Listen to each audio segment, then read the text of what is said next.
Because you know digital professorship. Io ho sentito, Rule io ho sentito tuoni the whole of it. So she knows, she has no. experience because I actually you're my first. Yes, I remember correctly. Ah, ecco, Alessandro. Buongiorno. Alessandro mi ha detto. How is it today? Better with your headache? Much better. Is it gone? Is it gone? Yeah, because I slept. Okay. You just needed to sleep. Yeah, We all needed to sleep. No, I am fine today. The only thing that worries me is that because I've been thinking of sandwiches, of restaurants, etc., I haven't been able to take many notes. But I have. Because at least that's what I can do. Yeah. Oh, yeah. Okay, but I should say something more than okay. Let's have a coffee, just to show that you. I'm a scholar as well. Yeah. And but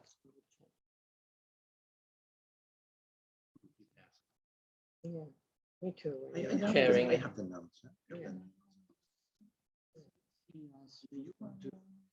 Sentivo stanotte, I've sentivo got all the notes if you want them.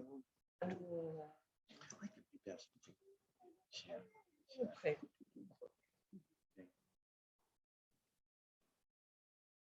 The presentation is going to be slightly theoretical at the beginning, but the rest is all about the project, so it's going to go like if you want. We can also watch all the videos rather than me discussing because they are fun. They are real fun. The kids, some of them, okay, they are like you know, a bit shy. You can tell. Some others are right, you know, super smart. The one I'm gonna show you first, Frozen. I mean, they are pros. I completely. You should see how good they are. Yeah, they pick it up, and also because the technician, you know, with all the technology that he has, it's software. It's not like he's got a Mac Pro as well. It's some software as well. Nothing, a good, you know, professional mic and headphones, etc. But you know, with the kids, sometimes they may get scared, and they can take you know, different lines in different moments, and he manages to compile everything so it's like flawless. Even if the kids took a pause and then they retried, and it's very nice.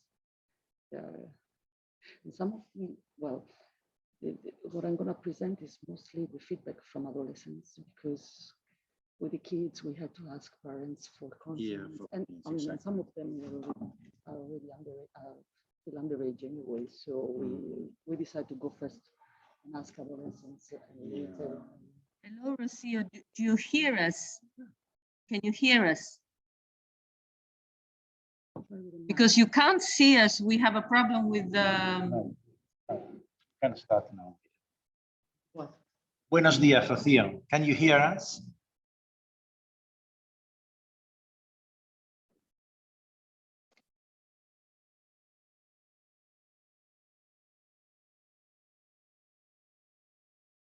Yes, I can, but I am muted. I cannot mute myself.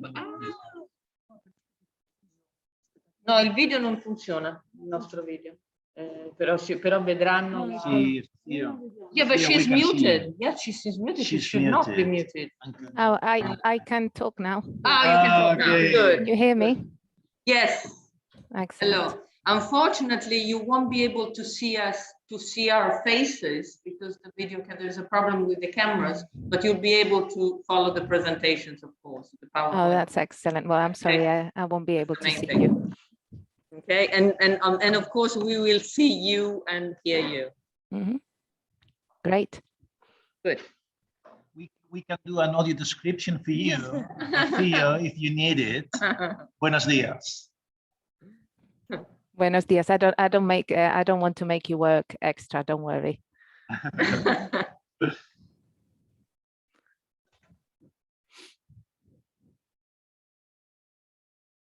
I was commenting this is for both for Rocio and for Fede. I was commenting with, I don't remember who, that you Spanish people are really British.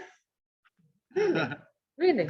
in all the best ways that I can think of. Meaning that you are, because you know why? Because it surprises me, because generally you are assimilated to Italians. Yes. You're nothing. There's nothing further than that.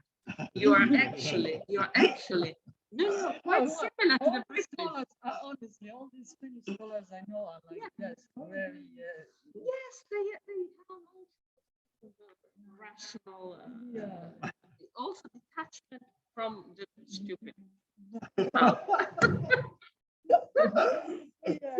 Well, I just think that traffic is better organized in Spain. That's the only difference. The rest. well, that is because Franco was there long.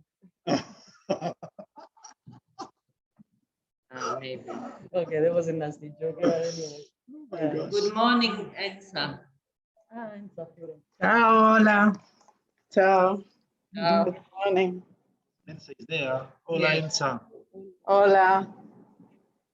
Thank you for allowing me to attend online, at least online, to hear your voices. Yes. You're very welcome, Ensa. I got your message yesterday, but I was out of battery, so I couldn't reply. Don't worry, don't worry. Enjoy the in presenza, being there together. Yeah, That's the great. best thing. That's the best thing, and we're really happy, Ensa, of this possibility of doing it live. And I think that things are going pretty smoothly. I mean, they are running pretty well. And except for some technical problems yesterday afternoon. Wow. But the rest, I mean, the presentations and the people. I think. It's a great conference. Well done, Grazie. Irene and Fede. Grazie.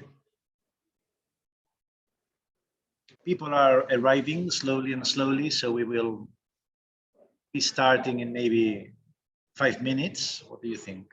Or less than that? No, 5 minutes is 5 fine. minutes. I think. Yes. So that will allow That's the for second day. Yeah, the second day. Yeah, tend to maybe we be- can text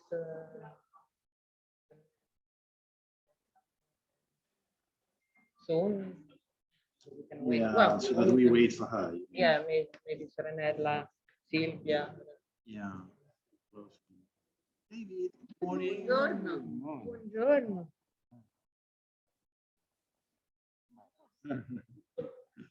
You were here in time. Perfect. I always thought I was late, actually. No, in time. Perfect, as usual.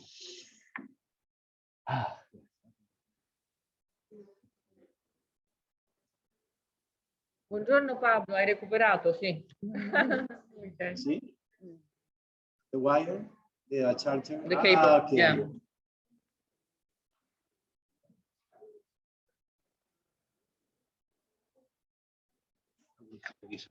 Wait for you. Thank you so much.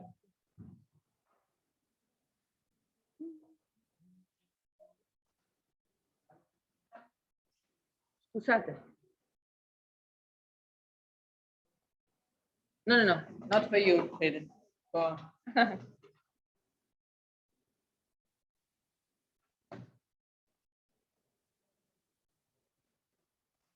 No, scusa, un altro paio semplicemente perché queste sono aperte già. Allora. Ah, quella l'hai persa tu, ok. Quella magari toglie. Ok. Questa è che?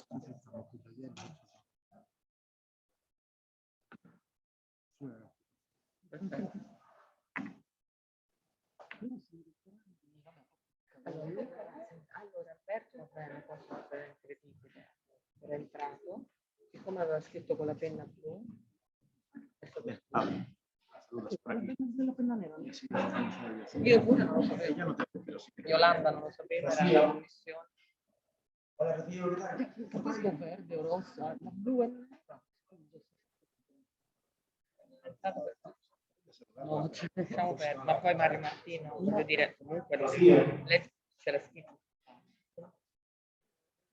Che ti devo dire? Comunque, non posso dire nulla perché io sono sicura che non avrei notato. Sta in Londres. Sheffield, no? Quindi diciamo che noi comunque lo stiamo coinvolgendo perché la mia speranza è che Sta in Sheffield, sì. Giovanni è...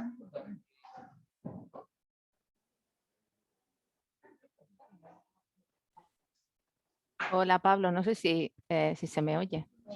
Finito anche lui. Giovanni sta abbastanza per finire, diciamo.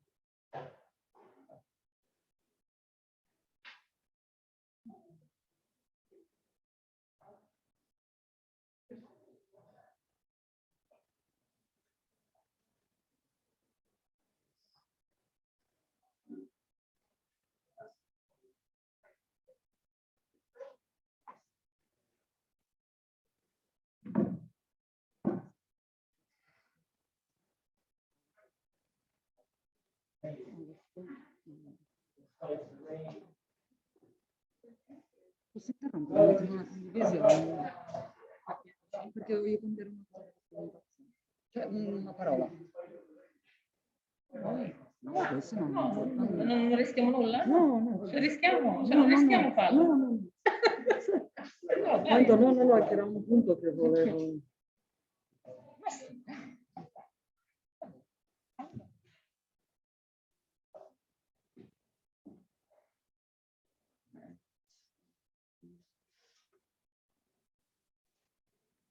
Adesso però non so come. No. Adesso non so come uscire da questo. Non so come uscire poi quando interrompo, non so come uscire dalla. Vabbè, lascia. Come non sai che comunque lo dobbiamo prendere? Sì, ma siamo già in presentazione. Vai. Mio sì. Quale? Dore. E qui lo può cambiare, sì. No, perché già... È già visibile. Vabbè, mettilo in presentazione. No, ma infatti lo colleghiamo adesso. Presentazione, facciamo correlatore o...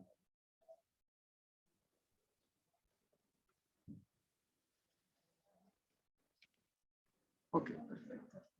Così non si vede la... Così. Ce l'ho anche qua, ma...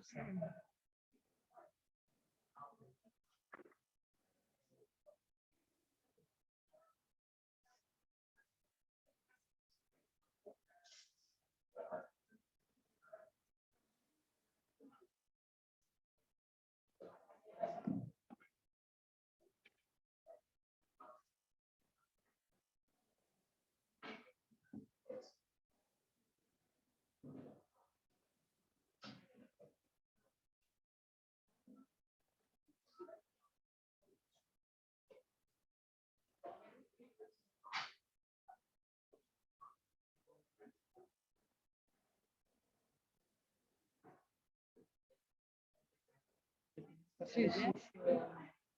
Che dici? Ho messo i santini delle mie colleghe, perché giustamente, delle psicologhe. E come dici che dici? Stiamo bene? Tanto poi sono i miei sfondi sono bianchi. Cioè, a parte questo, poi gli altri sfondi sono bianchi, quindi non c'è un problema di sfondo nero che poi allora crea quegli effetti. Per esempio, ok, vedi? Adesso come si torna indietro qua? Backspace. Come torniamo indietro alla prima? Ok. Bellissimo.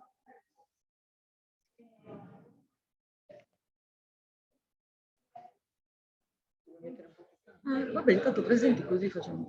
Buongiorno, così teniamo anche la distanza. Perfetto. No, perché pensavo è già dolce di suono. Perfetto. Così siamo anche a distanza.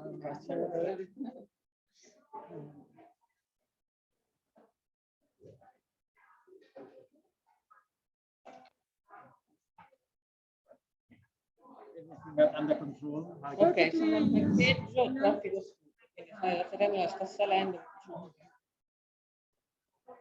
Let's say that we started with 40. Okay. She can skip some. Quanto dura la tua presentazione? Penso che la possiamo anche tenere sulla mezz'ora. Cioè i video poi, sì. Poi i video insomma Io ne avevo portato 4, cioè perché sono di 1 minuto più o meno ognuno, però ne vediamo uno come esempio e quello. Mezz'ora va benissimo. Mezz'ora va benissimo, sì.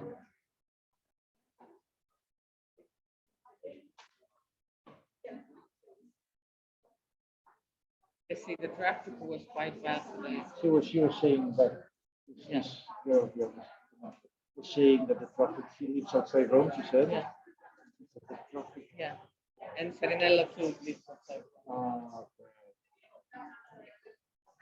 So they need a bit of extra time. Yeah.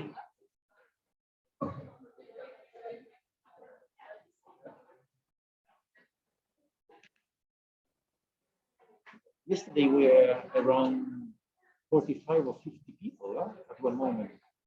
That is a lot.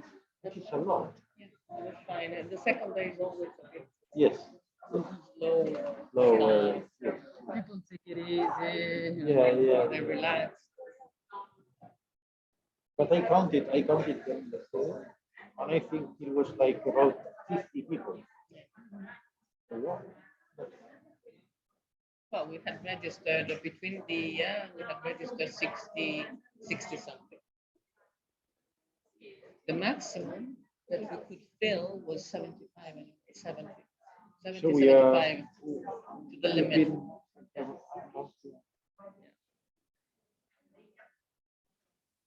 And in COVID times, And it's in- another important restriction. Yes, exactly. Some people would have made it, like Jorge, for example, or Serenella. I mean, people would have been live here.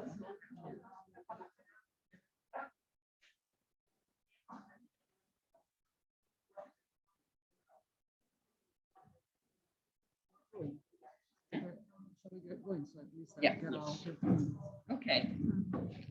Good morning, everybody. Well, we hope that there will be no technical problems today. We recently found out that the cameras will not work anyway, so we feel much better for it now. So we know that we cannot hope to see our faces. At one point, my beautiful face will pop up when somebody else is not speaking. And I will now introduce you to Margherita Dore, that I'm sure you very well know. She is now associate professor at Sapienza University, and she is the author of Humor in Audiovisual Translation, Theories and Applications, a Routledge volume. She edited an essay collection on translation practice, a special issue of our department journal Status Questionis on audiovisual retranslation, and one special issue of the European Journal of Humor Research on multilingual humor and translation. She also co-edited a special issue of Intralinea on dialect, translation, and multimedia. And she co-authored several papers on humor in translated audiovisual texts and in a range of other contexts, including stand-up comedy. So the chair to Margherita Dore, thank you very much. Thank you very much, guys. I'm gonna take Yes. Yes, Keep it, yeah, I should have actually. Distance. Thank you very much. Thank you to Frederick and Irene in particular for inviting me to this conference. And it's very nice to finally be here, like as part of this stuff. I was already, but always in a different position. So finally, it's nice to be part of the family, officially part of the Sapienza family. And today, thank you all of you for being here today. And as you can see from the title of my presentation, today we're going to be talking about using amateur dubbing and humor to enhance well-being and creativity in the hospital setting. Now, this presentation wouldn't be possible without my colleagues in the psychology unit at Mayer, the hospital, the Children's Hospital in Florence. And you can see their faces, their beautiful faces here in my presentation and they are Laura Vagnoli, Francesca Dari and Elena Amore. And with them, I work to this project. And also we have a voice talent and dubbing actor, Alessandro Bertolucci, and an IT technician, Gianluca Mazzarella. I need to mention them because, as I said, nothing could be done without them and us working as a team. Now, this is a brief overview of what I'm going to talk today, and I'm going to talk about amateur dubbing and the issues that are connected to hospitalization when children and adolescents have to stay in the hospital for a long time period, or because even for a day, but there are a lot of implications, psychological implications that take place. And there is also the reason why we started this project about using amateur dubbing to sort of like cope with like stressful situations like being hospitalized. I will present some of the results of a survey that was completed with adolescents, parents, and operators. At the moment, we didn't involve the children because there are several ethical issues that have to be addressed, but we hope to do it in the future. And I'm going to talk about how amateur dubbing can be implemented in a creative way with children and the future development of this project. Now, you will see that my PowerPoint is pretty dense with information, but I'll try to be brief. Now, one of the things that I really wanted to point out today is that when we're talking about dubbing in the amateur context, I mean, the literature has pointed out some important differences when we're talking, for example, about fan dubs can be described as non-professional, homemade dubbed versions of audiovisual content that has been not yet officially dubbed in the target language or country. They might be created for humorous and parodic purposes, thus creating entailing a playful mode of non-translation or a translation that is erroneous. All right, and so in this context, in the context of our projects, we prefer to talk about amateur dubbing because there is not a parodic purpose that we are applying. It's simply that fans, children, as you will see, children and adolescents turn into amateur dubbers that are free to replicate the official dubbed version, or that they can also depart from it in a creative way. But when we're talking about creative dubbing, we are talking mostly about, you know, using accent or dialect as it is present in the literature, you know, like Minutella, Bruti have talked about this. This is particularly, it was used very much in the past, especially in Italian dubbing. Okay, it's probably one of like defining features, especially where you are talking about comedy or animated films. But in this context, then it's the reason why we prefer talking about amateur dubbing. And in particular, due to its social, pedagogical, entertaining nature, this type of amateur dubbing can be subsumed under the concept of altruist dubbing that Baños has already discussed in their paper in 2019. Now, why is important to consider children who are hospitalized or adolescents who are hospitalized? Because it happens, unfortunately, that many children and adolescents during their lives have to be hospitalized because they need testing for diagnosis, for an illness, or even due to a traumatic event, such as an accident. They have to stay in the hospital because they are suffering from a chronic disease. Now, the problem is that hospitalization can be extremely stressful and traumatic because it's marked by tension and anxiety, not only for the children, but also for their parents or their caretakers. So it has a significant and long-term effects at both psychological and physical level. Also, there is a risk of non-compliance with medical treatments. You know, children might refuse to take to go under treatment or to comply with them. So there is a constant struggle sometimes with their caretakers or their parents or legal guardians. So in order to alleviate the patient's condition, the medical staff play a key role as they aim to actively involve their patients by promoting the expression of feelings through creativity, imagination, distraction, and humor to reduce distress with medical procedures. There are other types of non-pharmacological activities like pet therapy that you might know, clown therapy, but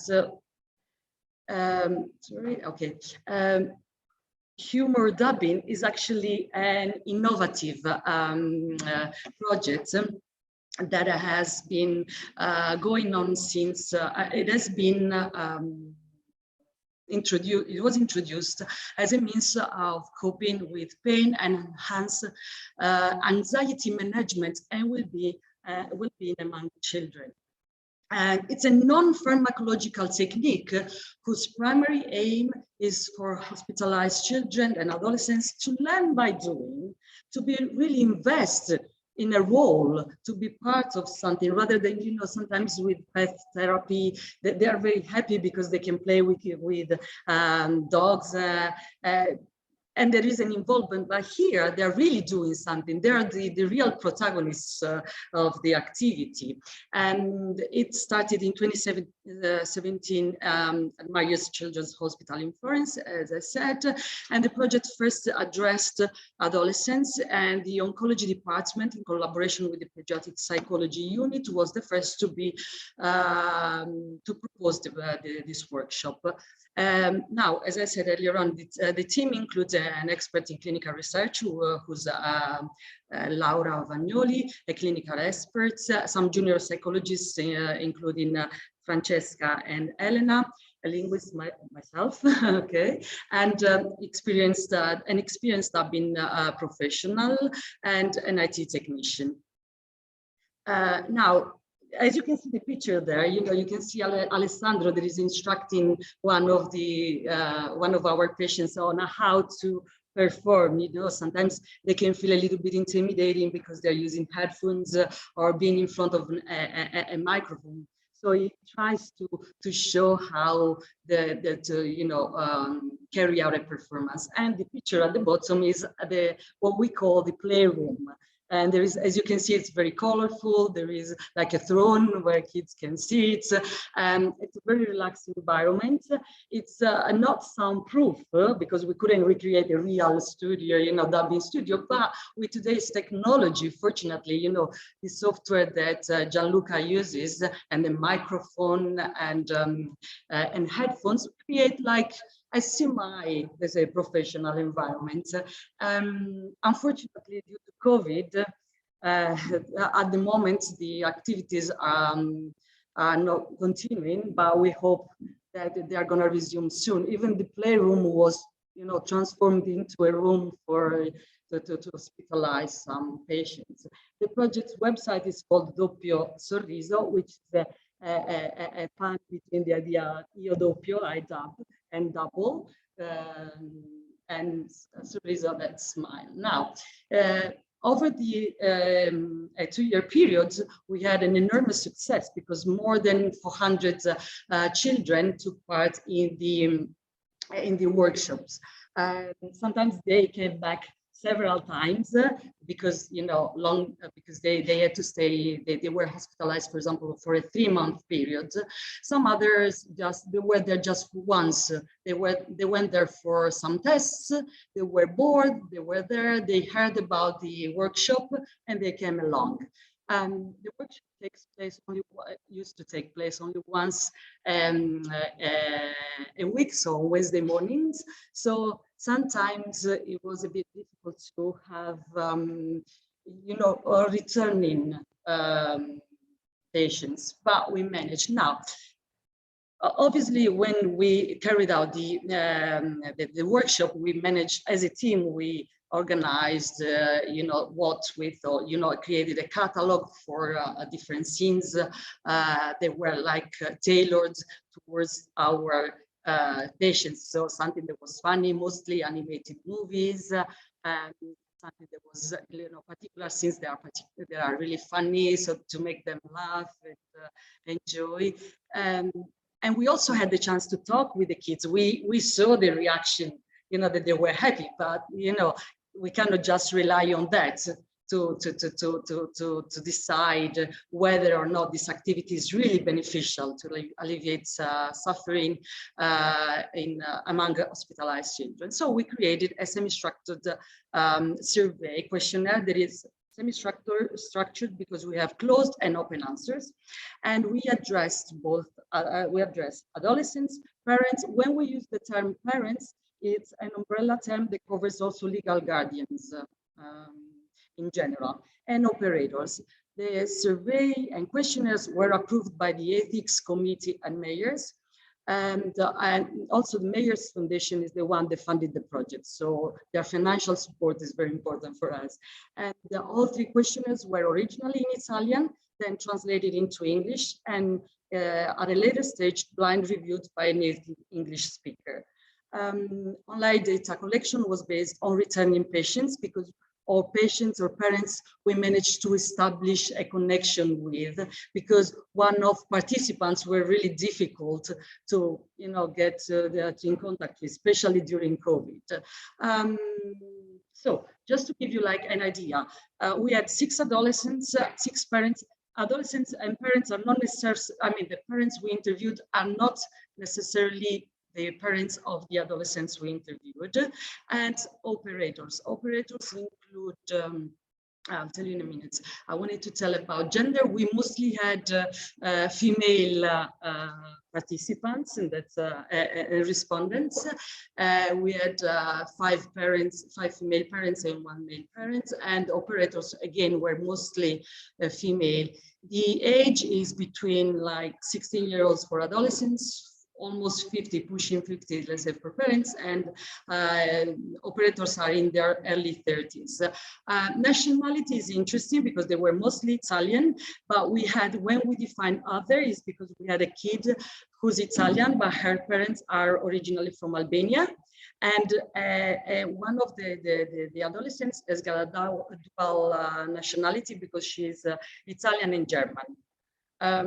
This is very important, I'll tell you, because the fact that they have this sort of like a dual or binational background gave them a lot more motivation, apparently, to take a part in the workshop. Now, as far as the operators are concerned, we decided to interview doctors, all those operators who are in a daily, in contact daily with the children, and we had doctors, nurses, psychologists, teachers, toy library instructors, because there is also a toy library, and that children, when children are hospitalized for a long time, they also need to complete their schooling. So there are like a number of teachers who are always present in the hospital to teach Italian languages, maths, to keep them up with the program, the schooling program. Now, we wanted to, first of all, understand how often they took part in the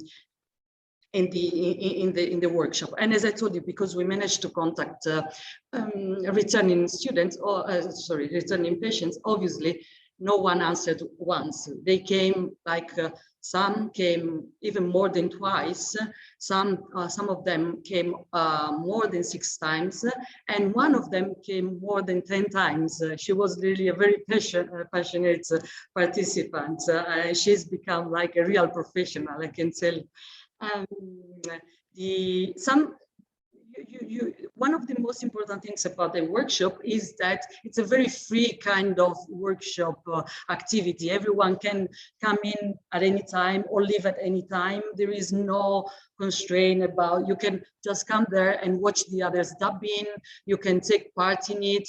It's completely free. No one passes judgment on anything. So some patients again stayed for the whole workshop, some only for the time they dubbed, but none of them stayed there just briefly. All right, they were like interested in watching and seeing what was going on.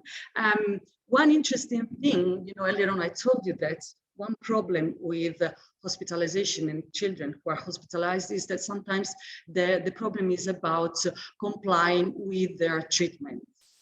And the interesting thing was that some of these children arranged scheduled their visits according to the day that the workshop was taking place. They actually say one 11-year-old kid said, like, I asked to be, you know, to come to the hospital when on Wednesdays when the workshop took place. So she was really, really happy about it. But some of them didn't know that they could do that. So probably one of the aspects is that as a workshop, as a non-pharmaceutical treatment and technique, sometimes we realize that we need to advertise this activity better within the context of the hospital. Now, when we try to ascertain the first timers motivation, why do you come to this dubbing activity in the first place? Okay, and we ask adolescents, and then we ask parents and operators to give their impression, what they saw about their impression about the participants' interest. And all the adolescents were curious, they were interested, they were bored, because sometimes they have to wait in the hospital for a long time, or, you know, spending a long time. And it's just, some of them also to get away from their parents. You know, the situation sometimes may be difficult, not only for the kids, but for the parents themselves that become over concerned, and sometimes they are very preoccupied about their kids. So sometimes the adolescents or the kids want to get away from their parents. Yeah, so to meet someone new, but no one, I mean, they said to make other people happy, you know, like someone they were pushing to, telling them, okay, you know, go. And even if one operator said that he had the feeling that actually was actually the case. But, you know, so the perspective changes when you interview different participants. One thing that was interesting is that one of the kids opted for the other option, and he said, I could dub scenes from Disney movies and I adore them. So I accepted right away. Also, I had never dubbed before, and I was curious to see how it works. Since I adore Italian dubbing, you know that Italy is a dubbing country. Oops, sorry. And so the fact that, you know, dubbing all the, obviously animated movies, but also TV series are all dubbed. So people who liked it or they are used to it, obviously like to see what happens, you know. And the interesting thing that one of the operators commented on, he says, like, also performing other roles and playing, let's pretend to be. This is very important, because let's pretend to be someone else. For someone who's hospitalized, who's suffering, is very important, because it takes you away from for a moment, from what you are experiencing. So this creative aspect was very important for us, because we also try to understand their feelings while taking part in your workshop. Sorry, Irene, tell me if I'm running out of time. Okay, I'm okay. All right, so participants' feelings, and all of them, you know, said that they were curious, alert in the sense of attentive. They really wanted to know what was, you know, happening, the processes. None of them said that they felt sad, which is important. They were happy. One of them said he was embarrassed because there was, like, you know, performance anxiety probably there, you know, being in front of a mic, someone having other peers, you know, taking part. Some of them were, none of them was angry, so that's important. Some felt calm and interested in general. And again, multiple choice was an option here. One again commented saying, satisfaction mixed with fun, which you feel when you are comfortable while doing something that you that is enjoyable, and you feel that you are fairly good at.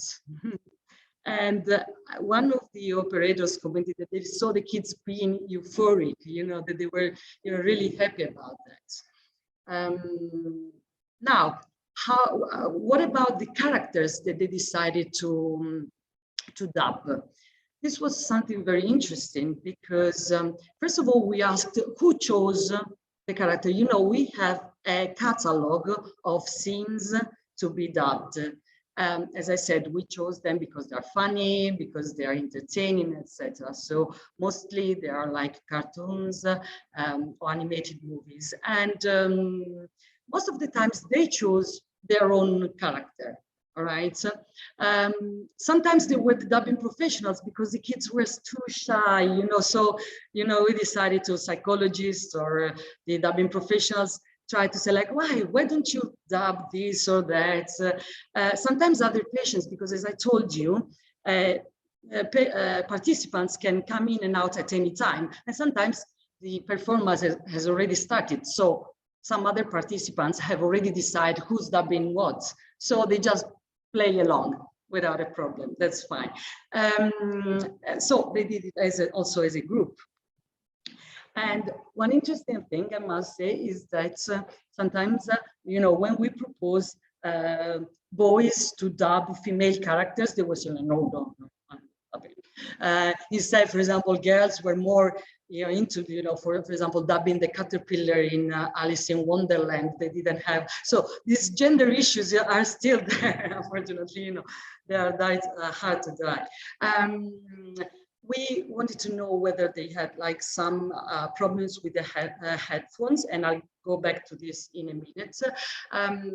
Interestingly, about the dubbing preferences, we expected, you know, adolescents to be choosing something that was more like a TV series, but actually we found them, they mostly decided to go and choose, you know, the animated movies. And this is actually consistent with the literature. In psychology, they explain that when children are hospitalized, there is a sort of regression, you know, feeling protected, going back to being, you know, like their mom's children, and feeling, you know, that there is this kind of regression. So it's somehow we explain it that way, but still some of them adapted some films or TV series. Interestingly, the two girls, I told you that they have like a binational background, also decided to dub from English. You know, they were hearing the original in English and dubbing into Italian, whereas all the others had the dubbing in Italian and basically reproduced the Italian dubbing itself. Okay, and one of these two girls, the one that is half German, half Italian, she was also involved in a project of the Mayor's Hospital where she dubbed as a brief advertisement about hospitalized children that was originally in German, and so she dubbed it into Italian, and it was like thanks to the workshop. And one important thing is that some of the children downloaded the video clip that they dubbed from our website, and only one of the adolescents didn't know that she could do that. This is very important because when they download these videos, they can share with their parents, with their friends, and say like, look, I did this, I did that, and they're very enthusiastic about it. Now, talking about the evaluation about the workshop, we used a Likert scale ranging from 1 to 7, and all of them, as you can see, the means value, you know, tell you that they all enjoyed it very much. The mean values are like always or more than 6.8, 6.7, etc. We also asked if there were any problems, if they experienced any problems. As you can see, not many of them did, but some found that they had some issues with the workshop. So we asked about limitations and problems. One of them was attendance, because I told you, you know, the workshop takes place only once a week. Sometimes there are other activities that they need to attend, like schooling, or they are like they probably committed to pet therapy or clowning, music. So there were some clashes. So again, we might need to coordinate better with other activities to try and not to avoid this kind of overlaps. We were concerned with the use of technical tools. All right, okay, technical tools like if they had to use headphones and microphones, but it was not too bad. But they had like about the experience, you know, they also feel like that they were a little bit embarrassed, one of them, as I told you, or performance anxiety. And one felt a little bit pressured. So, but we always try to encourage them and explain that there is no one is passing judgment, no one is telling you that something should be done in a way, you know, they can perform at the best of their skills, no problem. Some quick examples about their answers. We asked adolescents, parents, and operators, did you notice a change in your mood after the workshop as compared to before? All of them were really happy, from being bored to having fun, feel happy, cheerful. Parents said, she was calmer. One said after the activity, she was calmer and ready to go to undergo therapy. Very happy and interested, very euphoric. And operators also said like that they were euphoric and satisfied. They wanted to tell others about it. Others were instead disappointed because they were angry because they were asked to leave. They had to go to therapy and they were there. They were like, no, I don't want to go. So sometimes we had multiple, you know, so the different mixed feelings about that. Things that they would like to, that they liked the most was immersing themselves into the dubbing experience, using headphones and microphones was not a problem. The thing that they liked the least, that maybe being embarrassed after not dubbing for a long time. This is like, you know, written in participants. And we asked if they wanted to do something else, if they wanted us to do something else. And for example, they said that we should add songs to dub. But they were all extremely happy. I'm going to skip this quickly because this is an example of one of the scenes that the kids dubbed. I'm not gonna get into the details. You see the English original and the Italian dubbed, but as you can see, I highlighted the prompts like risatina, you know, giggling, or sighing, all the things that they were supposed to do while performing, apart from uttering their lines. An important thing is that when you utter this, when the children were taking these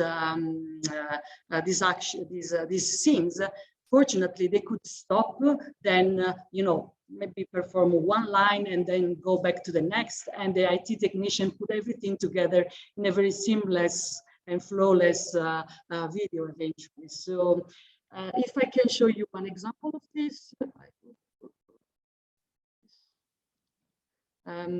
The video is here. I've got, you know, 5 of them, but I'm going to show you Frozen. The best, I must admit. Just to conclude now, so this is one of the examples. Okay, and you know, this just to conclude, where do we go from here? Well, this project has opened a lot of like research, future research avenues. We want to fine-tune the amateur dubbing activity on the basis of our observations and performance feedback. For example, we want to add songs to dub because they said that they would like that.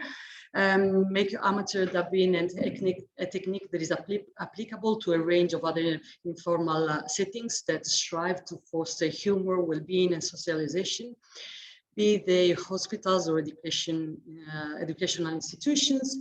Make comparisons with other supportive activities such as clowns and animals and musicians to better understand what type of activity appears to be more effective in their different hospital contexts, and carry out an in-depth qualitative and quantitative analysis of the data to help us better understand the real impact of amateur dubbing workshops and emotions on the emotions and thoughts of participants, like, for example, the empowerment, self-control, and other feelings or things that can boost their, their confidence when they are in a difficult situation, such as the hospital setting. And from a pedagogical standpoint, we would like to work on amateur dubbing into ABT programs to help students become professionals, but also for second language acquisition purposes. And that's it for today. Thank you. I've got some reference here if you want.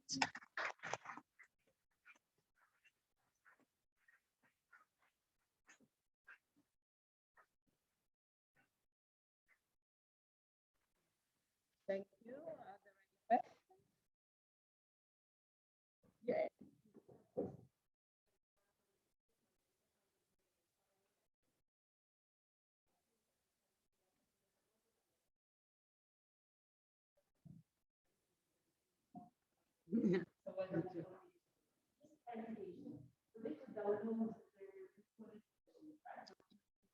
Yes, we have a website and we have a page that is devoted to this project, but it's password protected.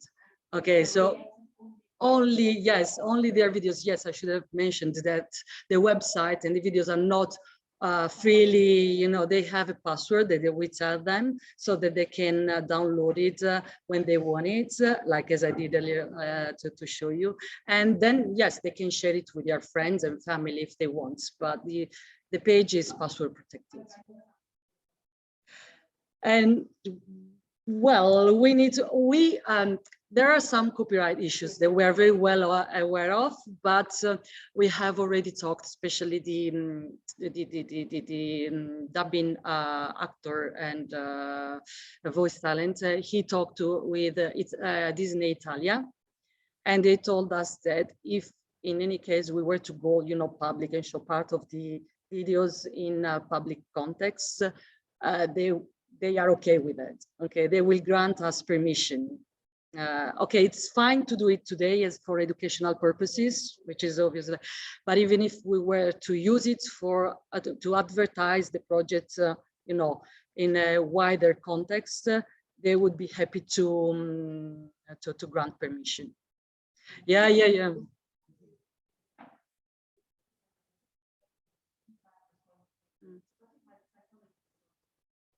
But you had Psychology. yeah, sure.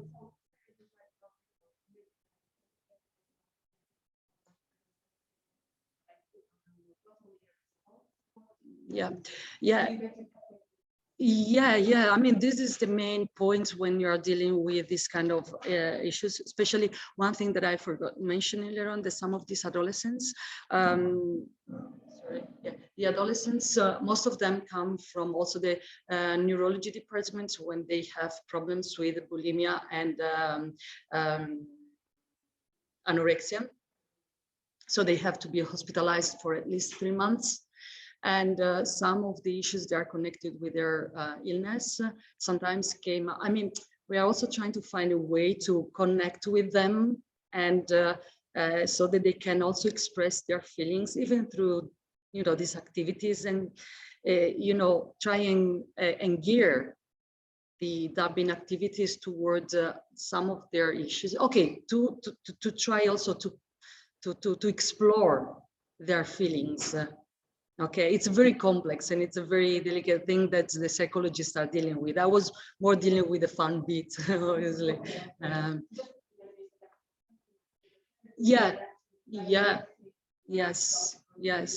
Yes. The catalog, it was, as I told you, it's funny because even the adolescents, went back to Alice in Wonderland or to Frozen, rather than maybe choosing something that was, a comedy, more geared towards, like adolescent kind of, like if some of them like also dubbing Violeta, the Spanish series.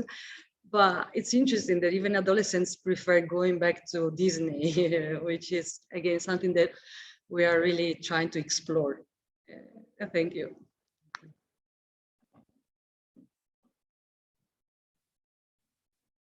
Now, this is obviously an incredible experience per se, I would say. Now, about the survey, I get, now this may sound cruel, but do we care if they liked it or not? Not the psychologists. I get that the psychologists need to know if to improve. Okay, need to know if the children are engaged. We as linguists and translation scholars, do we care if they enjoy the activity or not? This is an excellent question. And my answer to this is yes, because some of them got like they were learning by doing this. And the thing is that some of them, got so interested in that some of them really wanted to do more to explore this idea of probably also learning languages in future, or getting into this audiovisual translation, dubbing. But I mean, for example, creativity-wise, did you find a connection, or do you plan to analyze the data in terms of, let's see if the ones who enjoyed it more were more creative or found more creative solutions, things like that? Yeah. Like one of the things that, yes, I forgot to mention again, like one of the creative aspects that we try to implement is that in order to get the children to be as relaxed as possible when they encountered like difficult words to pronounce, we told them like go creative or do whatever, like the fact that they could use their accents. We also told them, and most of them are obviously from Tuscany, so they perform with their Tuscan accents, and they find really comfortable with that. Okay. Like, for example, one of the patients couldn't pronounce San Francisco, and we told them like, okay, say San Francesco, which is also a district in Florence, and they were very, very happy with that. Or some of the names of some characters. So we said like, okay, change it. If something that you cannot say, just change it as you like. No, but I mean, what I mean, I know that thing for children. No, because I know that we usually say, okay, children are creative, and that's the thing that the children are creative, but this may be a good occasion to really analyze and to see if maybe some of them are not creative at all. And so I think that the connection of, boredom, dullness, of not being involved, there could be a good chance to, to go really in depth in this kind of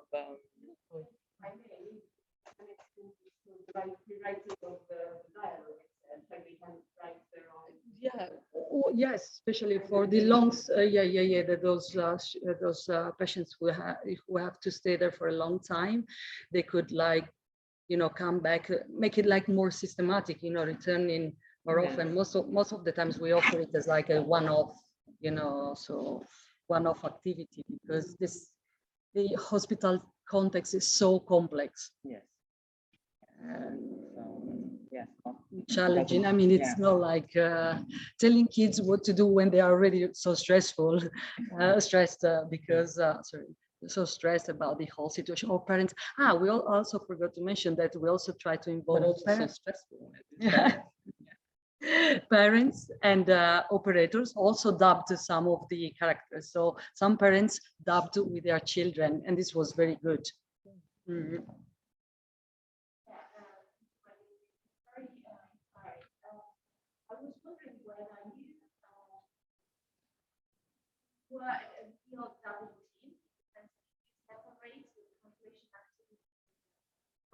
From dialogue writing, like did you have the branch in translation and so I was wondering whether translation and dialogue writing were Yeah, well, we had some students who were university students who were involved in the whole in the creation of the catalog. So we decided on the scenes and we transcribe them, and they also added, some effects, as I told you, like giggling or doing, this extra non-verbal features, what we tried to do as a team was like to try and choose scenes that were not too difficult to perform, yes, from a linguistic point of view, and also they were really bringing up positive feelings. All right, because for example, if you watch Alice in Wonderland, there are some scenes that might not be, like they might be, very loaded with a lot of tension because Alice might not know where she is, etc. So we try to select the fun bits, okay? And linguistically, yeah, we try to choose those parts that were easier to perform, okay? And as Irene was saying, like for example, many children sometimes are really, really shy. And they are not creative, but because they feel like the environment itself is like, so they need a guide. Others are more like very outgoing, so they can. And some of them are, if they are returning patients, for example, participants, like the girl who dubbed more than 10 times.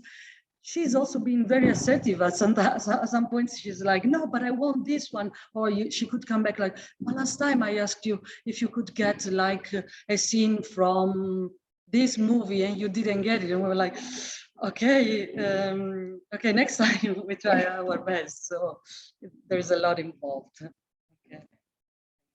Thank you. And okay, thank you.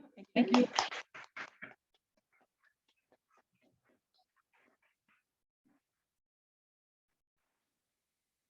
Okay, Rocio, can you hear us? Yes, I can. Can you hear me and can you see me? Yes, we can. Just a moment. Okay, let's see if you can share your. Yeah. Just a moment. I think you need to enable that. It says it's disabled. Screen sharing. Oh, so every time I Yeah, I think that it does that by default. okay. We have to tell them each time that they can.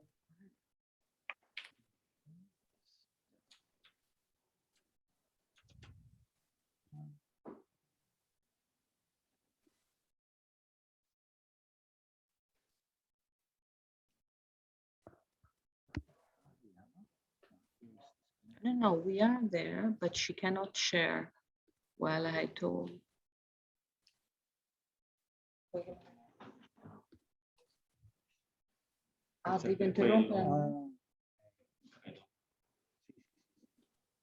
So Now, Rocio, you should now be able to share. Can you try, please?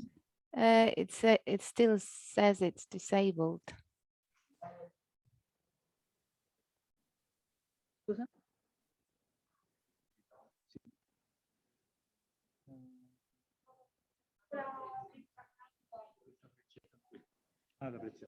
Okay. Sì, tutti. okay, grazie.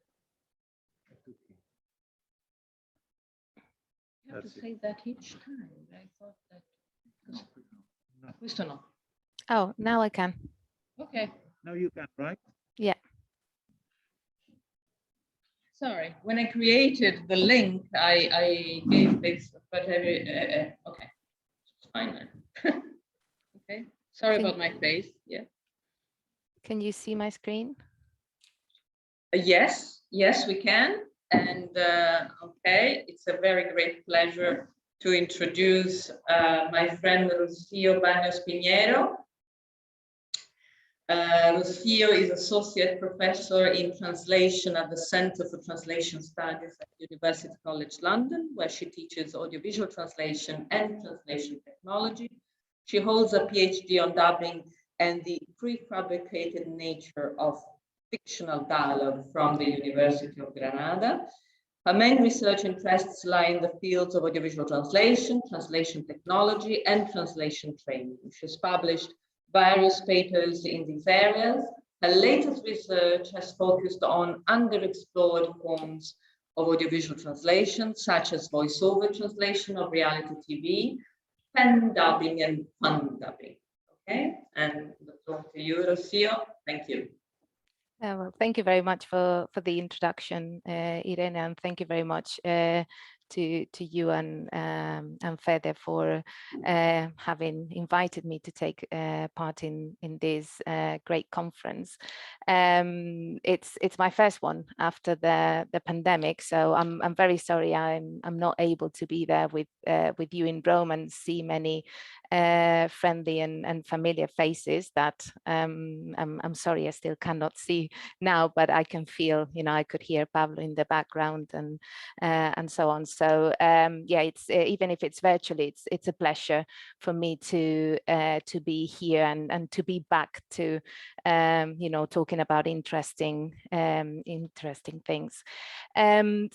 So what I want to discuss today, as you can see in the title, is the role of creativity in cyberdubbing practices. So the aim of my presentation will be to reflect on how creativity is used in cyberdubbing.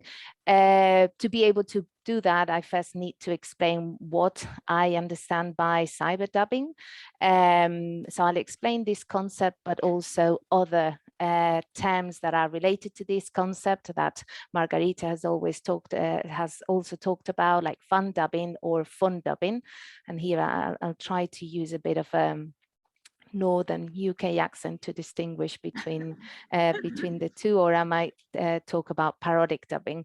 We'll see, and I'll show some examples of cyber dubs. Hopefully you will be able to watch the video and hear the audio. If not, let me know. These examples will be what I've been studying is these practices in Spanish. Most of them are taken from the 2 papers I published in 2019. And what I want to do at the end is just to reflect on how these practices have an impact on translation studies. What can we learn from this from a research point of view, but also from a training point of view. So what is this thing of cyber dubbing? This term, as I will explain later on, is inspired by the research carried out by my colleague and friend, Professor Jorge Díaz-Cintas. And in this publication I mentioned from 2019, I suggest that this term is necessary to reflect the wide range of non-traditional online dubbing practices that are so prevalent nowadays. These includes parodic dubbing, but also serious dubbings undertaken by fans, by internet users, by digital influencers, whether they are professionals or amateur. So the idea is to have a term that is that encompasses a wide range of practices. Why did I feel this term was necessary? Well, I started doing research on fun dubbing about 3 or 4 years ago. And one of the first things that I did was to look at existing definitions of fun dubbing. These are 2 of the main definitions, most relevant that I found. The first one is from Wang and Zhang in the case of fun dubbing in China. And the second one is from Chaume, if I'm not mistaken, from an article he published where he kind of reveal how these new practices are questioning or challenging some key concepts in translation studies.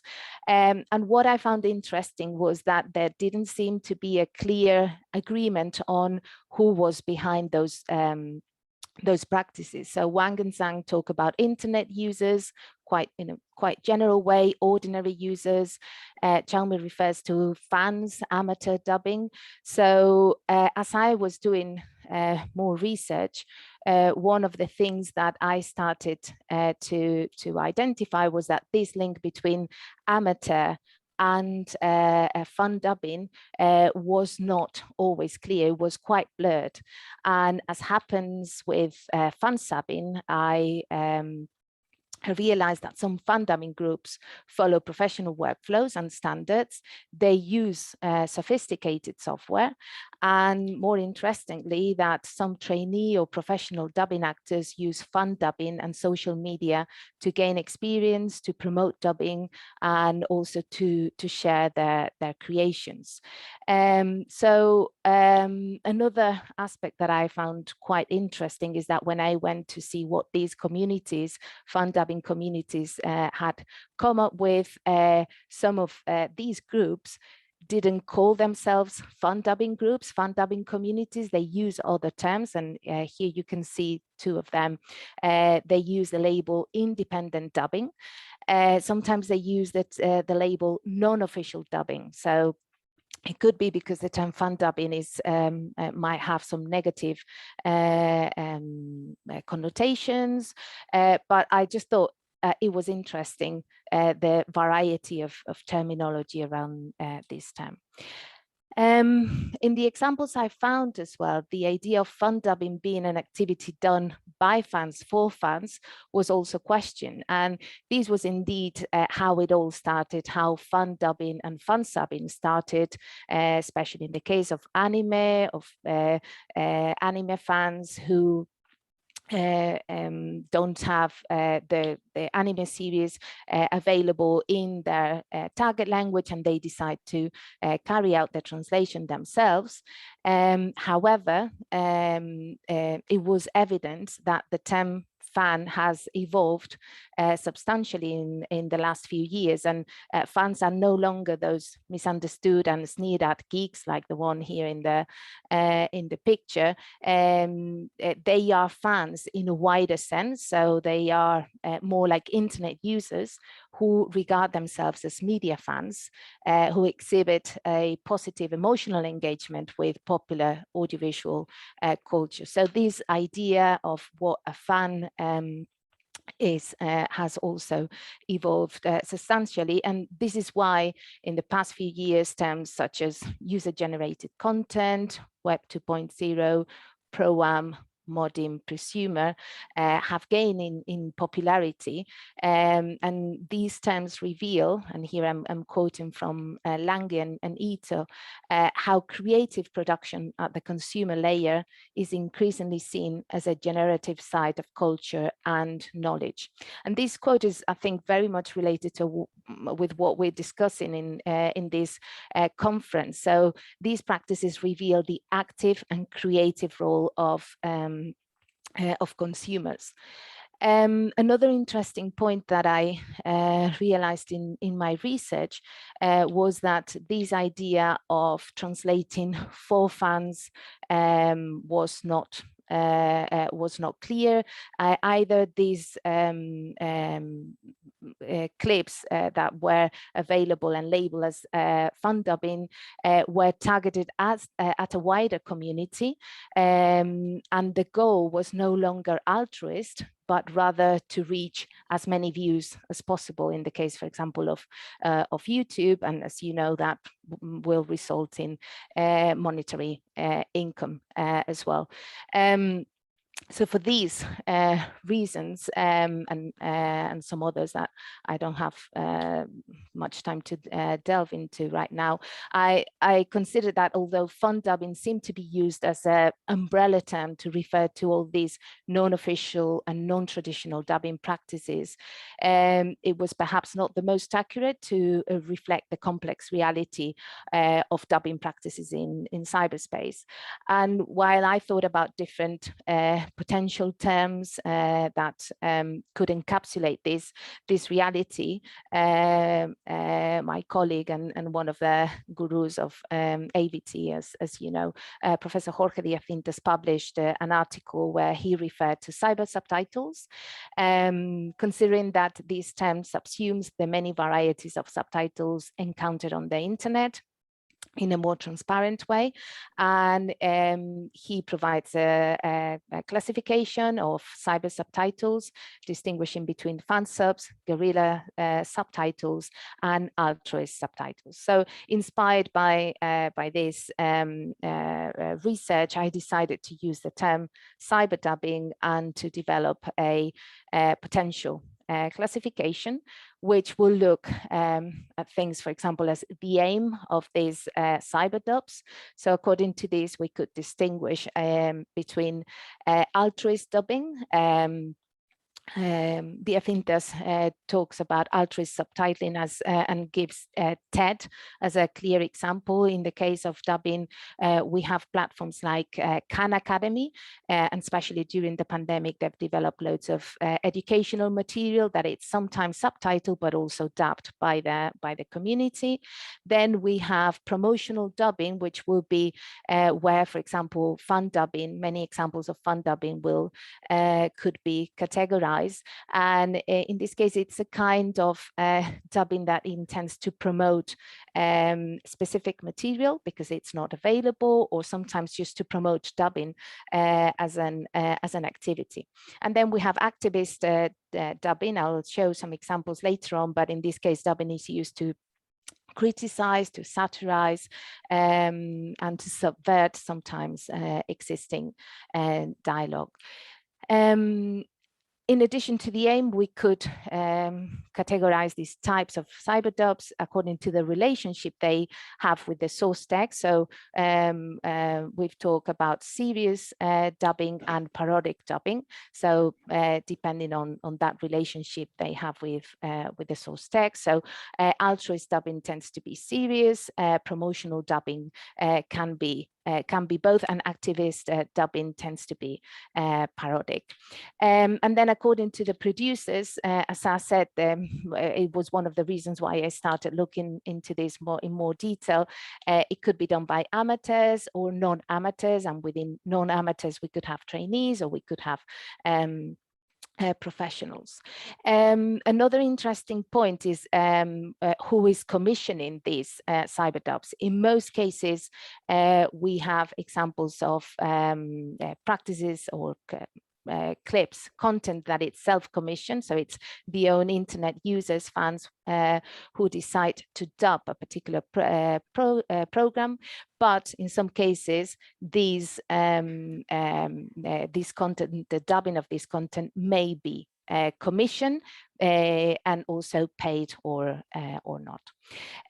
So this is the classification that I created. I've tried to summarize it here very briefly.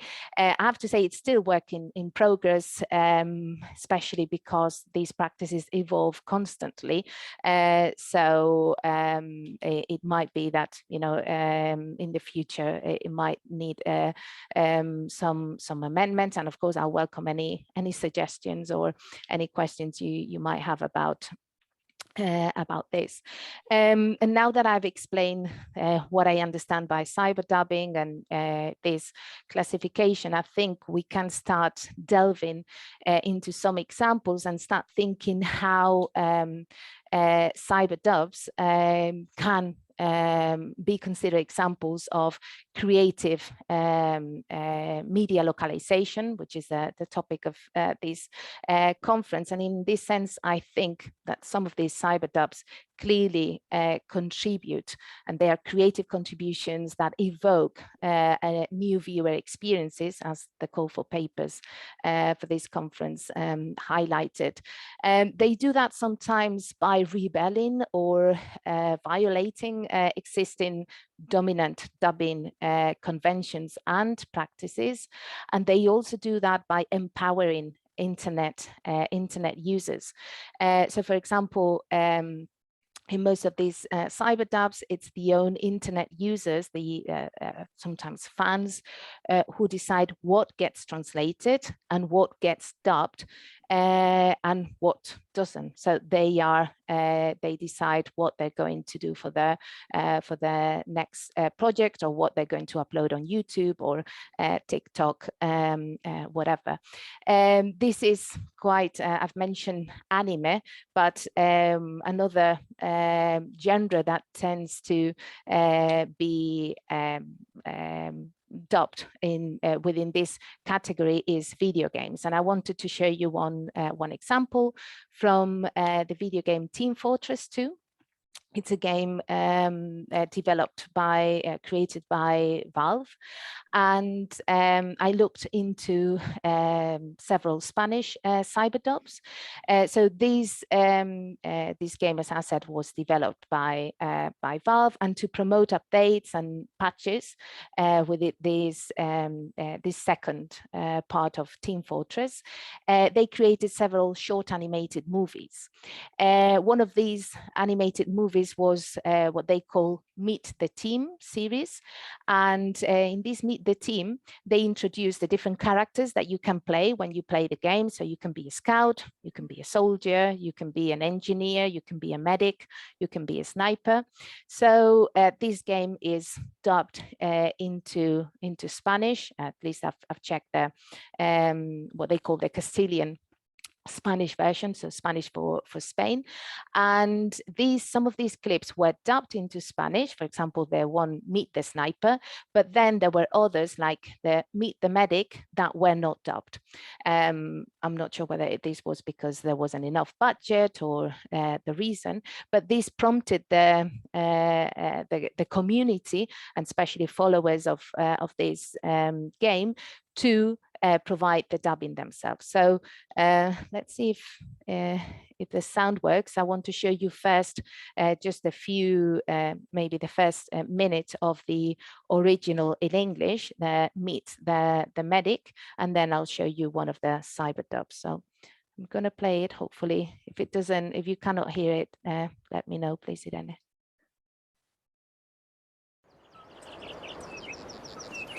Move, Cyclops, move! Come on, almost!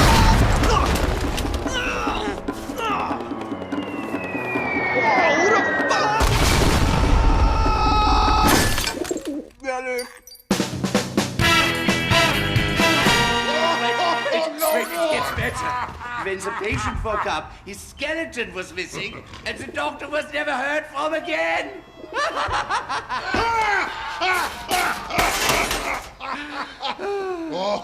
Anyway, that's how I lost my medical license. Archimedes! No! It's filthy in there. Ugh.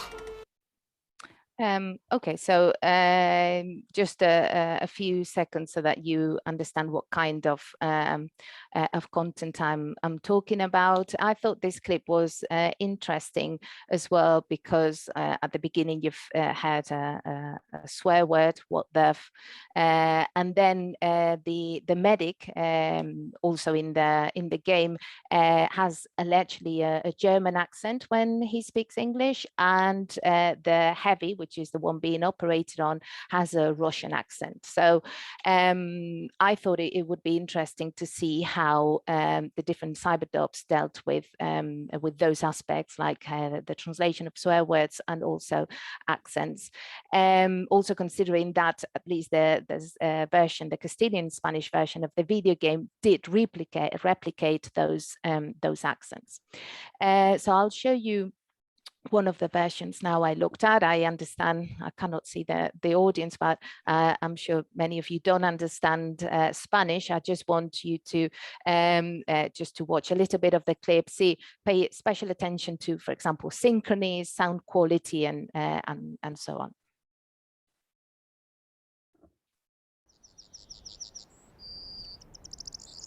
Muévete, Cíclope, muévete.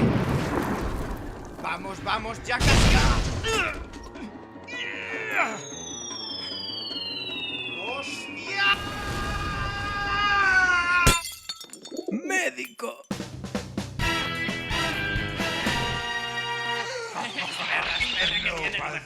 Cuando el paciente despertó, su esqueleto ya no estaba y no se volvió a saber nunca más del doctor.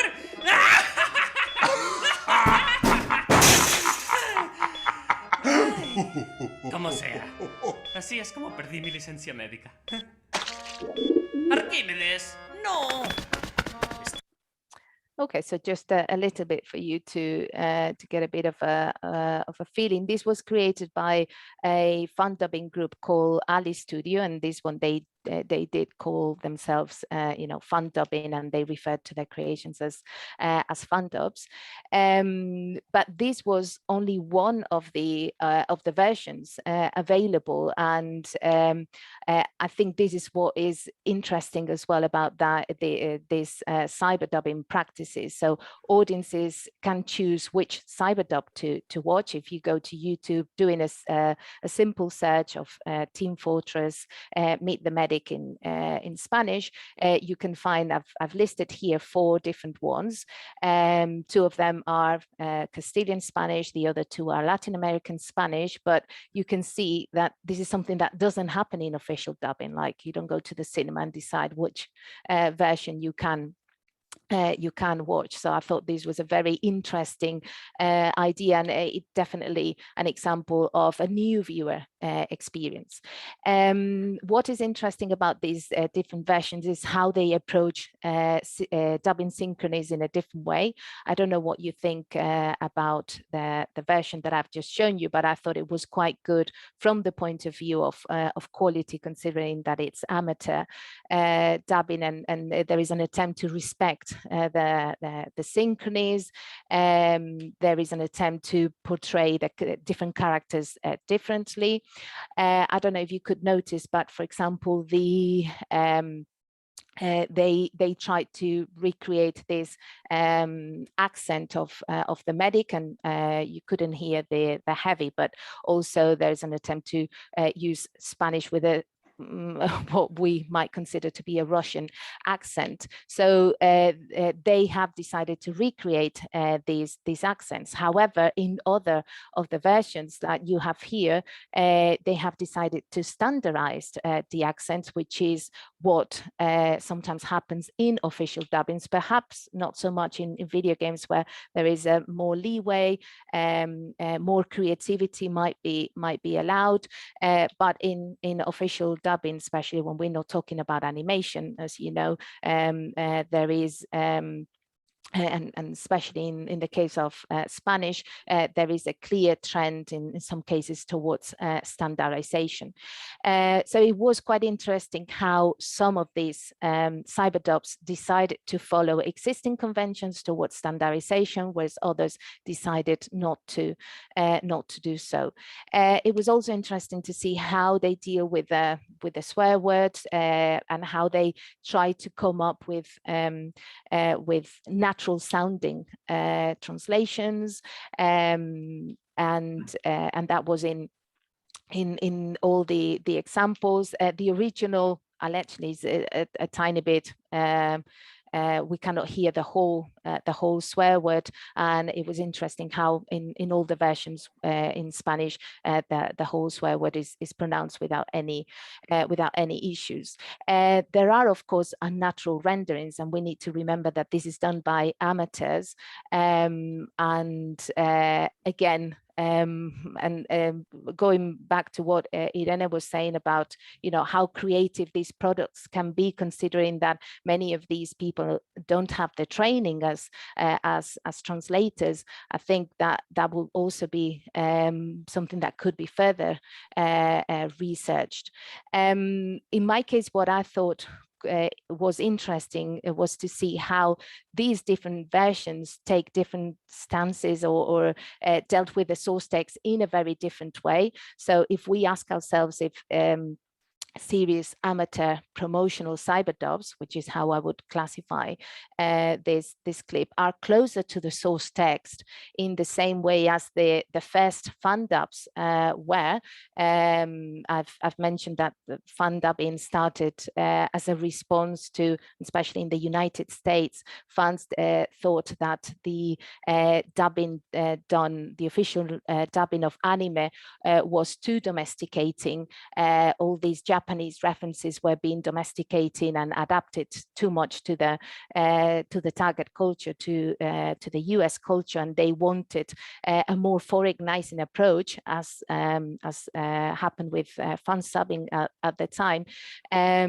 So I thought it was interesting how here we need to see all these like domestication, foreignization as a continuum, and how different cyberdubs might position themselves in different positions, even if we consider dubbing as a more domesticating type of translation. So here's one of the and again, I don't want to be oversimplifying the two concepts of foreignization and domestication, but I think it's something that is being challenged or questioned with this kind of content available nowadays.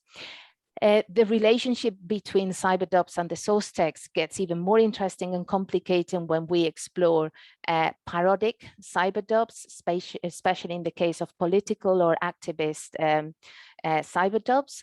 And here I understand activism in ampler terms. So cyberdubbers might resort to these practices to criticize, satirize, or instigate some kind of social or political change at times. In most cases, we're talking about parodic dubbing or fun dubbing, which entails replacing the original dialogue track of an audiovisual text with another track containing a mostly new script created with humoristic purposes, often taking the visual component as a main reference. And I'll come back to this, how the source text, in a sense, could be considered as really the image. This kind of dubbing is often done by amateurs, but not always, as I will explain. And I'll show you two examples that I've analyzed. And in these two examples, you can see how Spanish internet users mess around with technology, new media and foreign cult products, in this case, scenes from Pulp Fiction, subverting them to criticize a political situation in Spain. So these two examples use the same scene from Pulp Fiction, which is where you see John Travolta and Samuel L. Jackson in the car, and Samuel L. Jackson asks John Travolta about these hash bars. He says something like, "Oh, well, tell me about these hash bars in the Netherlands," and then John Travolta explains what they're like and how things in Europe are different to the States. I've taken two examples, but there are many, many more available online. These two YouTubers use the opportunity to introduce aspects about Spain, and in these two cases about the political situation in Spain. So this first example is from YouTuber Moy Camacho, who condemns the patriotic values reinforced by the Spanish government after the Catalan independence referendum in 2017. So that's how he uses that clip to introduce a new discourse. And what I found interesting about this example, I'm afraid I don't have time to discuss many things, but what I wanted to mention here is I've included here the original dialogue from Pulp Fiction, the official dub version, and then the cyberdub.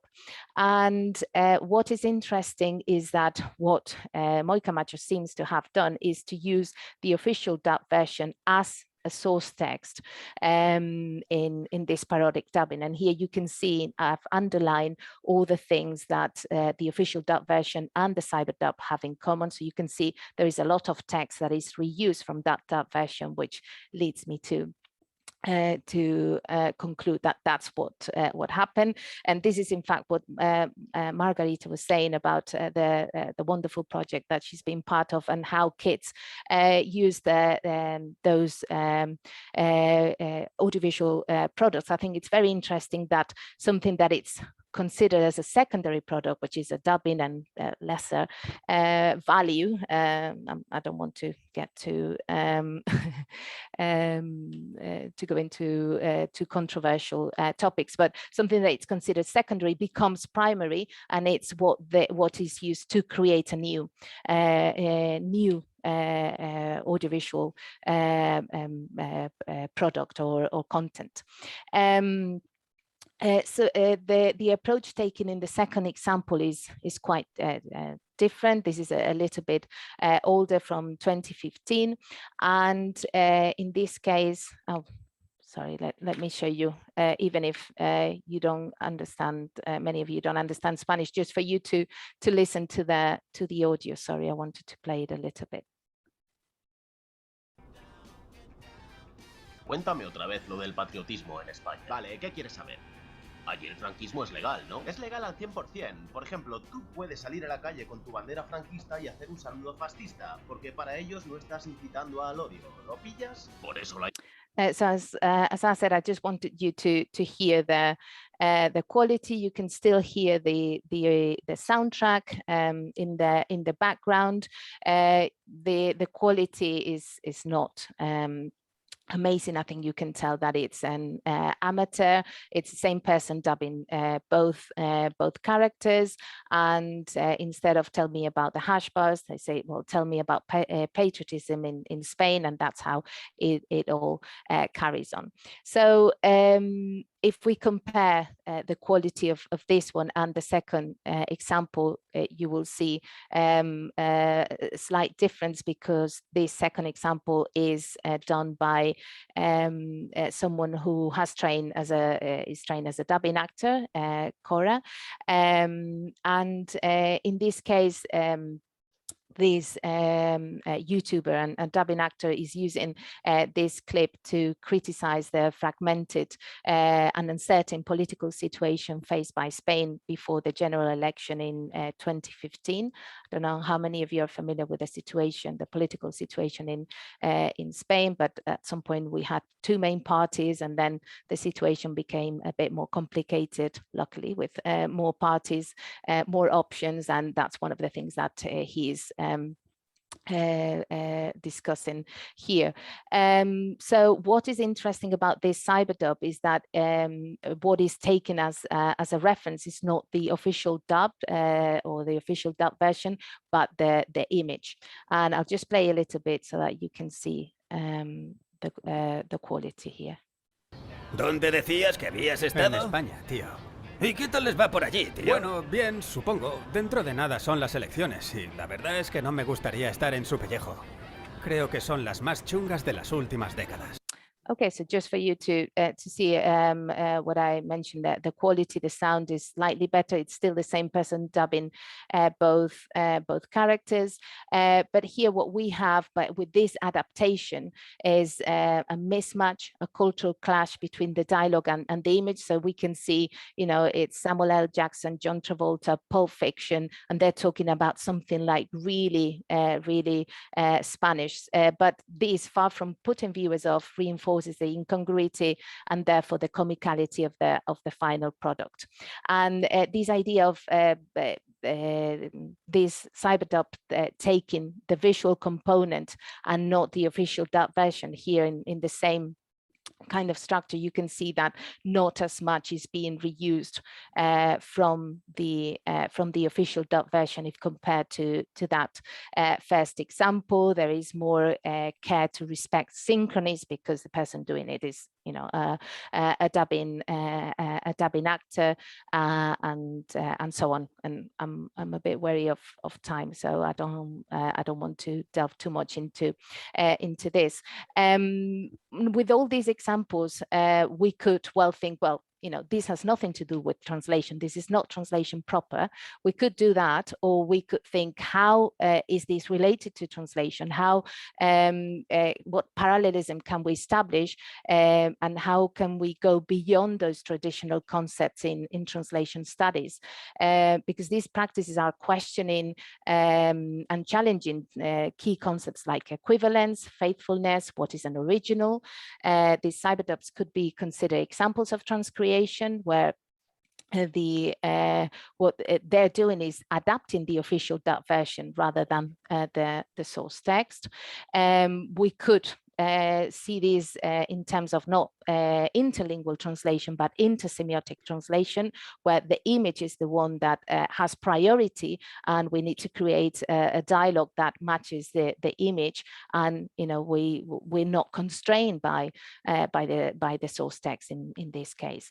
And this idea of a translation brief or translation commission is also challenged, because in some cases these cyberdubs are self-commissioned, but we also have examples of some platforms commissioning these cyberdubs, and I just wanted to conclude with this example from Netflix. So this same cyberdubber or YouTuber, Cora, was commissioned by Netflix to create a parodic dub video of the series Narcos for its promotion in Spain just before the Fallas festivity, which is done in Valencia. Fede can tell you more about it.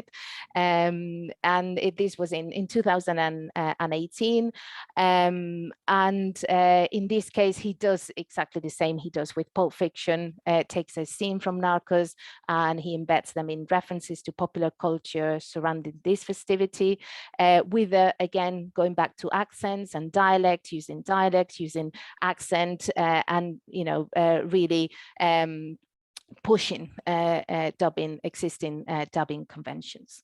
So just to conclude, I hope that I've provided an overview of a complex and fascinating phenomenon that goes beyond these traditional dichotomies of official versus non-official, amateur versus professional. I hope I've shown how cyberdubs can be used as sites of experimentation and creativity, how they question or challenge power relationships. They empower the audience, but also they give a more prominent role to the target text, to the image. So it's not always the original dialogue that has the lead there. How official conventions are challenged, or may be challenged, but not always. In some cases, they might decide, because of tradition, to follow those existing dubbing conventions, and I think that is quite interesting on its own. And how key concepts in translation studies are questioned. And I think this is interesting from a research point of view, but also I've been thinking how we could use these as trainers, training our students, maybe relieving the pressure of having a source text, and how including some of these activities of, giving them a video and ask them to adapt it like quite radically, without taking into consideration the source text. What can it bring to this, process, to creativity and so on. So this is all for me. Thank you very much, and I'll leave you with some references there, but I don't know if I'll be able to hear some of the questions, but I'll be very happy to Thank you very much, answer.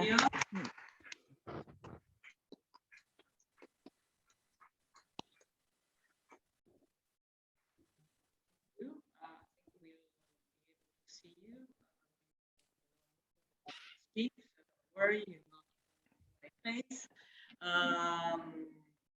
Well, this was indeed a really engaging presentation. First of all, I think, at least for me, it is very important your clarification about the different terminology. I think this is really a case in which different terms are really the substance, and it's always fascinating to look at the same translational event from different perspectives, and I think that the terminology mirrors that. I'll have a question for you, but first I would like to know if you have a question.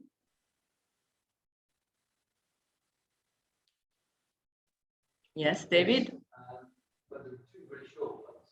And the first is cyber dubbing compared to dubbing and to official. Is that the difference? Cyber dubbing compared to the official, is that the contrast that you made, the difference? That's David's question, David Catan. Cyber dubbing compared with the official. I think, yeah, I mean, it could be a matter of comparing it with the official, but I think some cyber dubs sometimes just go beyond that, and they might not even consider that there is an an official or an original. So I think it always, it's interesting in order to kind of understand what these cyber dubs are like, to compare it with official dubbing and see how they transgress all these conventions. But sometimes they're just, products on their own, and they just, they have been created sometimes disregarding this official, but sometimes like following very closely. And I think that is what is interesting, that in this case, it's quite difficult to establish trends, which is what I tried to do at the beginning in my research. And then I realized that, maybe we need to approach it in a different way. I don't know if that answers the question. But. And David, you had another one? Yes. Number 2. The recreation of accents, so it's very interesting. Are we talking about actors self-dubbing, or would they be native speakers of that? Maybe Germans. Okay, I don't think you heard the CEO. No. David is asking again about accents.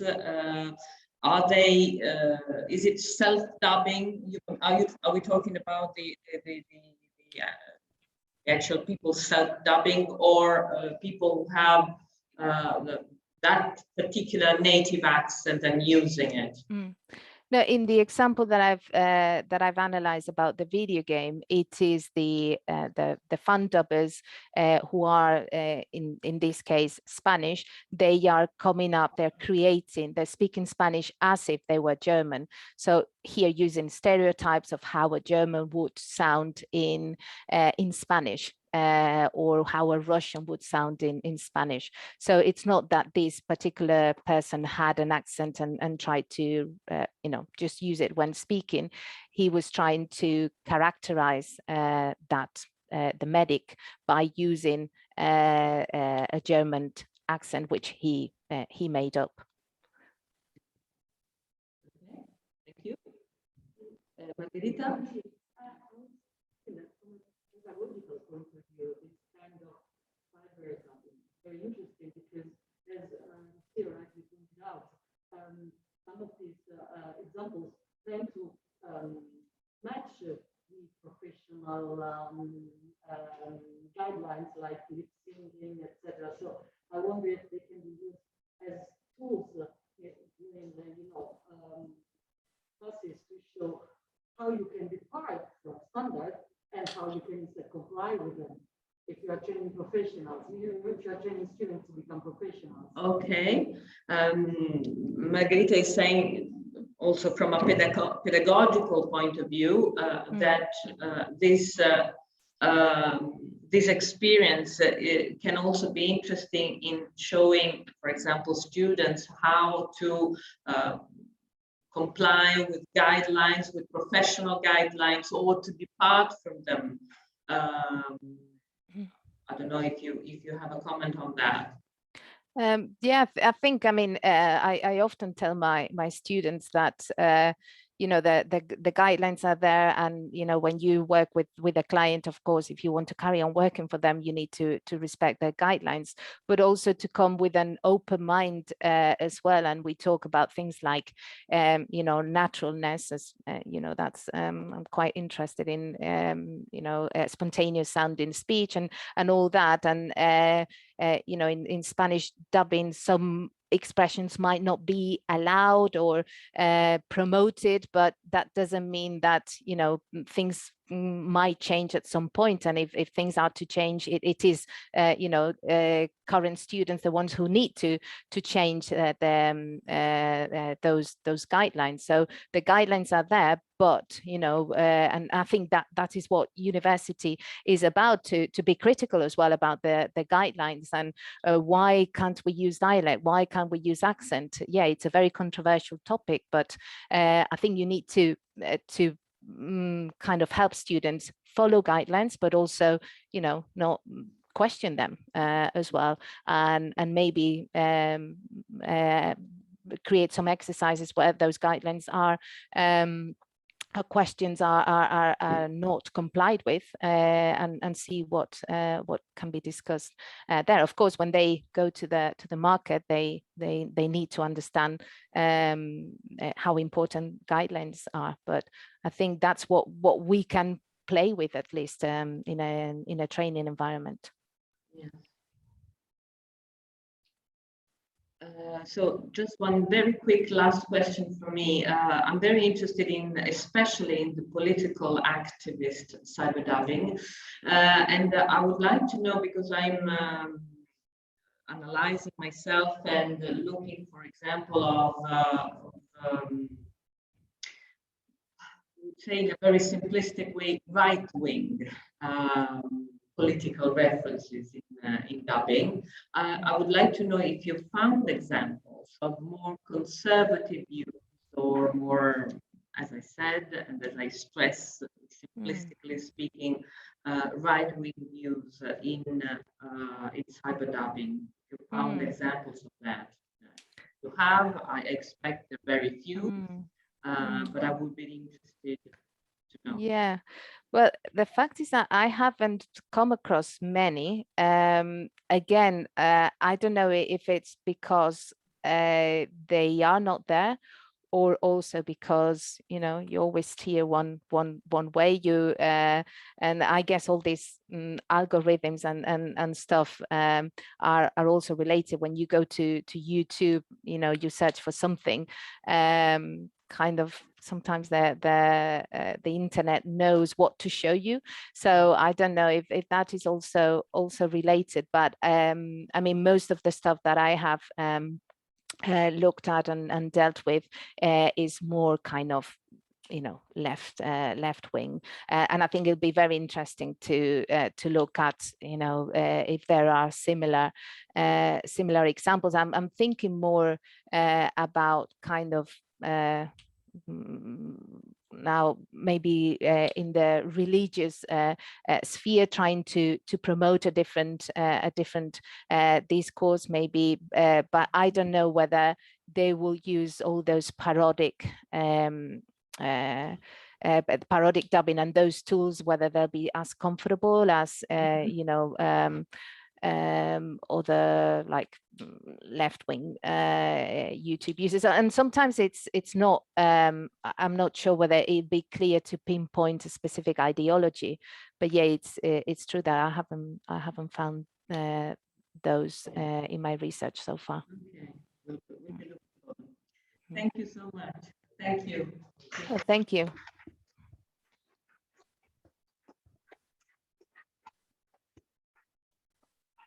Okay, now, sorry you're not here. We'll have a coffee break, and students also are very welcome. Third floor, okay?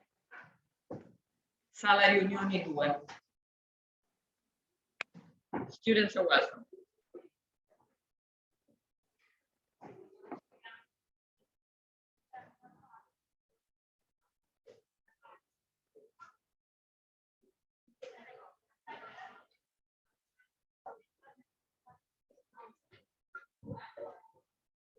Grazie molto, grazie.